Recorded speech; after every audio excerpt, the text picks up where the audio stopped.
শেষ দিনে মনোনয়নপত্র জমা দিলেন বান্দোয়ানের ভারতীয় ঝাড়খণ্ড বিকাশ মোর্চার প্রার্থী শোভারাম মুর্মু। 2026 বিধানসভা নির্বাচনে দামামা বেজে গিয়েছে রাজ্যে। বিশেষ করে আদিবাসী অধ্যুষিত পুরুলিয়া জেলা এখন সরগরম নির্বাচনী প্রচার ও রাজনৈতিক তৎপরতায়। সোমবার ছিল মনোনয়নপত্র জমা দেবার অন্তিম দিন। ওই দিন 238 নম্বর বান্দোয়ান বিধানসভা কেন্দ্র থেকে ভারতীয় ঝাড়খণ্ড বিকাশ মোর্চা সমর্থিত প্রার্থী হিসেবে মনোনয়নপত্র জমা দিলেন শোভারাম মুর্মু। এই দিন সকালে সমস্ত নিয়ম মেনে মানবাজার মহকুমা শাসকের কার্যালয়ে নিজের মনোনয়নপত্র দাখিল করেন তিনি। মনোনয়নপত্র জমা দিয়ে বেরিয়ে আসার পর সাংবাদিকদের মুখোমুখি হয়ে জয়ের ব্যাপারে বিশ্বাস প্রকাশ করেন শোভারাম মুর্মু। সেই সঙ্গে বর্তমান সরকারের বিরুদ্ধে একগুচ্ছ অভিযোগ তুলে ধরে নিজের নির্বাচনী প্রচারের রূপরেখাও স্পষ্ট করে দেন তিনি।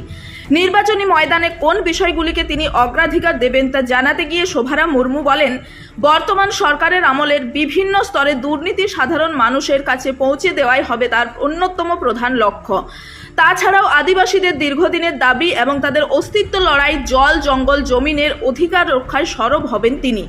আদিবাসীদের নিজস্ব সংস্কৃতি ও পরিচয় রক্ষার আন্দোলনকে বিধানসভায় তুলে ধরবেন বলেও জানান তিনি। প্রার্থীর অভিযোগ, তাদের এলাকায় শিক্ষা ও স্বাস্থ্য ব্যবস্থার চরম অবনতি হয়েছে।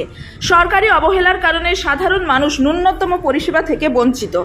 মনোনয়নপত্র জমা দেওয়ার শেষ লগ্নে প্রার্থীর এই হুঙ্কার বান্দোয়ান বিধানসভা কেন্দ্রের নির্বাচনী লড়াইকে আরও আকর্ষণীয় করে তুলল বলেই মনে করছে রাজনৈতিক মহল।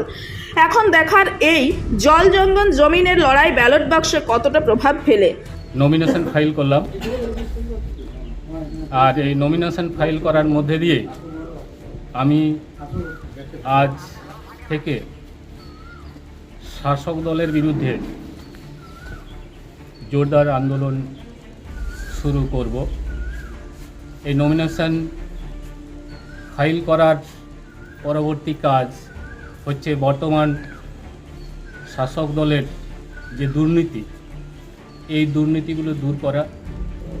তার সাথে সাথে এই দুর্নীতির মধ্যে যেগুলো হচ্ছে শিক্ষা, স্বাস্থ্য, এই যে দুটি বিষয়, জল, জঙ্গল, জমি, আদিবাসীদের যে পরিচয়, এগুলো তুলে ধরার চেষ্টা করব। স্বাস্থ্যক্ষেত্রে যে একেবারে সম্পূর্ণ আমাদের এই এলাকা মানে গুরুত্ব দেওয়া হচ্ছে না, এবং স্কুলের যে শিক্ষা ব্যবস্থা, এই শিক্ষা ব্যবস্থা এমনভাবে করা হয়েছে যেখানে দরিদ্র সম্প্রদায়ের, গ্রামীণ দরিদ্র সম্প্রদায়ের মানুষেরা উঠে আসতে পারছে না।